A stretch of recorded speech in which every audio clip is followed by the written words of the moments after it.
Hello, in front of me I've got Vlinker MS OBD interface. In this video I'll show you how to update firmware of this device.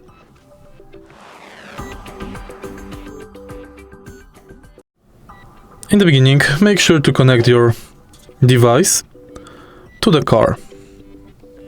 Turn on ignition and press and hold pair button until it's paired with your smartphone. Now take a look at the original box. Right here we've got this QR code.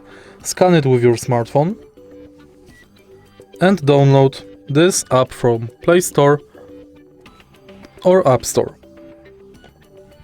Select open, and now when your OBD is connected with your smartphone, select Auto Connect,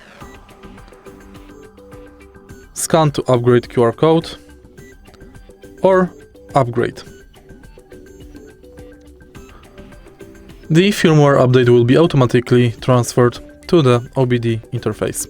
If you find this video helpful, please leave like, comment and subscribe.